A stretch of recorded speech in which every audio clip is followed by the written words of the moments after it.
Ikaw ngumoya oyingcwele. Rinito ngcwele oyolekileyo. Wena ulithemba lethu. Ulithemba labanini. Abathi awusonile. Ikaw wethu olungileyo. Yehova igama lakho nguQamata uMvelengana.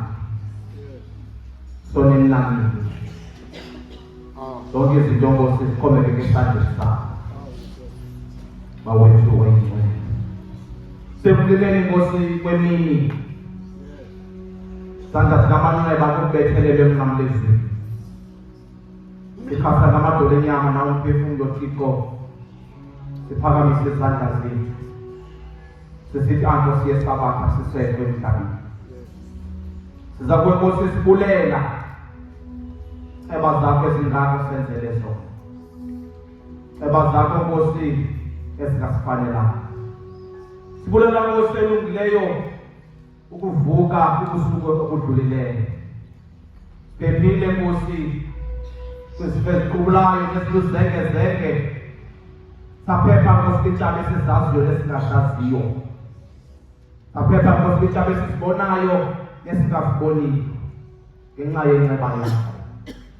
Mtrinito ngcwele oyolekileyo. Xa singena Nkosi kule nkonzo sisasiphethe zondumiso zobulela. Siswele Nkosi imilomo yaleli wakho. Sibonge ngentokomo ufeko lungaka. Thixo lamandla amakhulu. Xa singena Nkosi kule nkonzo sinqwenela Nkosi ungena nathi. Sinqwenela Nkosi ukulungileyo ukuba ukhokele ngaphambili thina silandele njengabantwana bakho. Thixo wethu olungileyo. Sibulela Nkosi usithwala kwakho kwindawo ngendawo. Sisiza Nkosi lengukuphela yesitili yamadodana noma. Sizokwenza Nkosi imisebenzi yebandla lakho. Kodwa Nkosi phambi koba le misebenzi iqhube Nkosi esikweni. Kuyanyanzeleka ukuba Nkosi elungileyo sisondeze isicaka sakho.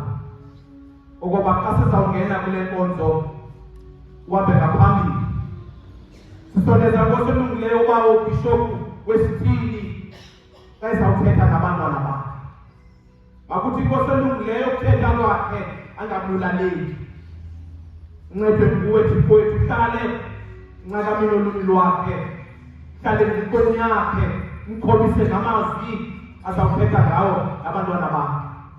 Yonke Nkosi le ntetha sicelela impefumlelo yakho ukuze thina njengabaphulaphuli sincede Nkosi sivule Nkosi inhliziyo. Kuze Nkosi ukuthetha kwakhe ekuthunywa nguwe ungabi lolize.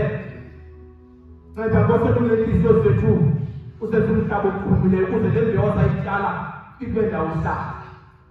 Ngena ke Nkosi elungileyo ngaphakathi kwesikhokhelo sale nkonzo. Thixo wethu olungileyo ungene Nkosi elungileyo omama namadodana esisithili. Kuze Nkosi kuthethwa kule nkonzo. Thixo wethu olungileyo kufumaneke umsebenzi wakho lula.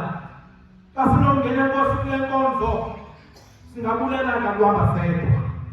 Sincede ke Nkosi uhambe nathi kule nkonzo ukuze konke okuzakwenziwa kusikelele kukhambisa ngoliswe nguwe. Zikuthi Nkosi xa siphuma emveni kwale nkonzo omnye nomnye asibethe esifubeni athi bengavuthi Nkosi ngaphakathi inhliziyo yam xa bekuthethwa ngelizwi lakho. Sikelela Nkosi uthamsanelise le nkonzo. Sikelele Nkosi nalapho ufuna kwazi usikelele ngoKristu Nkosi yethu. Amen.